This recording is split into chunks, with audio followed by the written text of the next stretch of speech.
All right, so on to the next one. Homework number 18, OR probabilities. So ORs, we saw with AND probabilities, we used multiplication between particular events to find the probability of the combined event. For OR probabilities, we're going to do pretty much the same, but instead of multiplication, we're going to be doing addition. So, what is the probability of the given event below? Assume all days of the week are equally likely as birthdays. All right, the next president of the United States was born on Friday or Saturday. The probability of the given event is blah. So, consider that the probability of born on Friday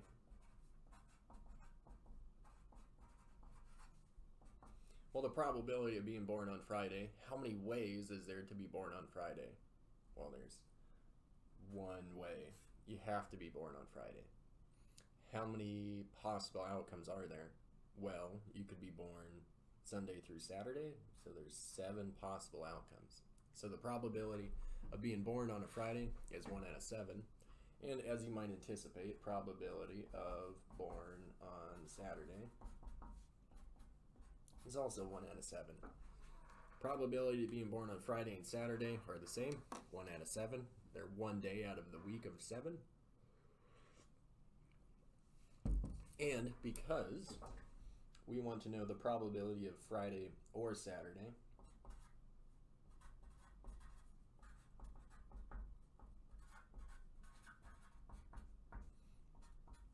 that's going to be the probability of being born on Friday plus the probability of being born on Saturday. So this would be probability of Friday. This would be the probability of Saturday.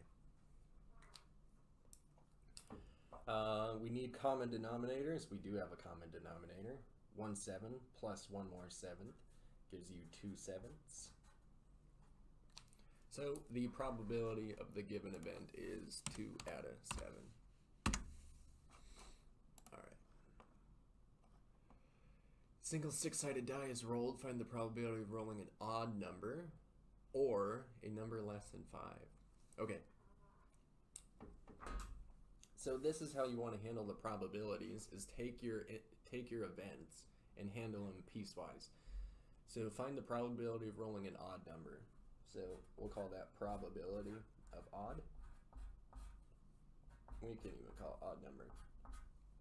So how many ways can you roll an odd number with a single 6-sided die? Well, it could be a 1, it could be a 3, it could be a 5. So there's 3 ways to do it out of how many possible outcomes? Well, 6.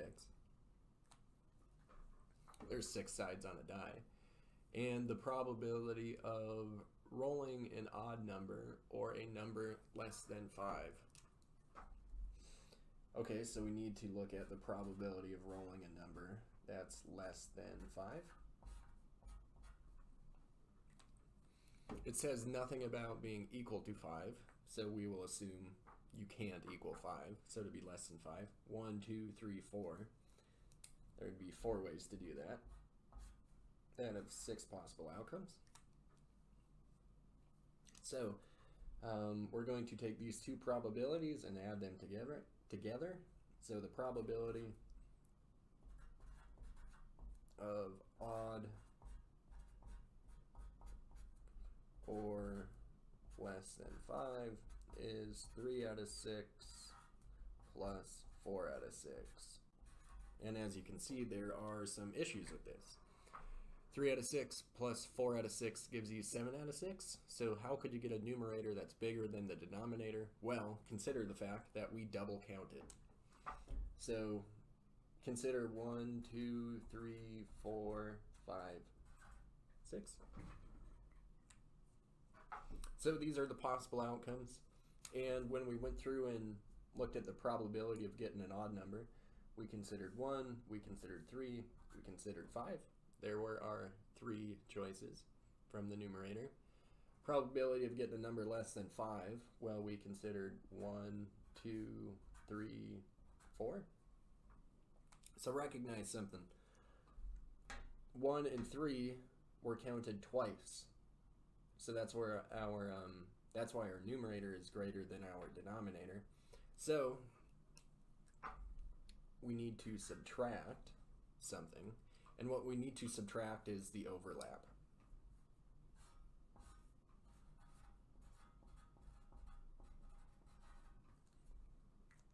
So recognize before, in our previous example, when we were looking at the probability of being born on Friday and the probability of being born on Saturday, and then we wanted to find the probability of being born on Friday or Saturday, we took these two probabilities and added them together directly to get the 2 out of 7. And we didn't have to worry about this subtraction part because up here, there is no overlap between Friday and Saturday. They are disjoint events. So down here, do recognize that the probability of getting an odd on a fair die and the probability of getting a number less than 5 are not disjoint events, meaning if you roll a 1 or a 3, you did both events at the same time. You can't be born on Friday and Saturday at the same time. So we need to subtract off the overlap. The overlap is the number of ways you can accomplish both events simultaneously. So if you rolled a 1 or you rolled a 3, you would accomplish both events simultaneously. So the overlap would be rolling a 1 or rolling a 3. So there would be 2 ways to be in the overlap if you rolled a 1 or you rolled a 3. And the total number of possibilities, again, when you're rolling this 6-sided die, is 6. So 3 6s plus 4 more 6s gives you 7 6. So take away 2 6, 7 6, take away 2 6ths, leaves you with 5 6ths. All right, so the probability is 5 out of 6. So recognize this OR probability comes in 2 different types. Disjoint events, overlapping events. You can always treat an OR probability like it was an overlapping event, add the 2 probabilities, subtract off the overlap. If we did that up here, we would just recognize that the overlap is 0.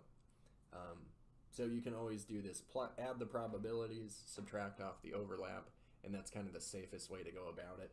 Additionally, you could also write these numbers out and then put a check mark by them if they're odd. So you'd 1, 3, 5, and then put a check mark if it's less than 5 and you haven't already checked it. So it'd be 4 and then 2. And then recognize, well, there's 1, 2, 3, 4, 5 ways to accomplish this event, or these combined events, out of 6 possible outcomes. So whatever floats your boat, but this is the gist of the OR probabilities. Thank you for your attention. I will see you on the next one.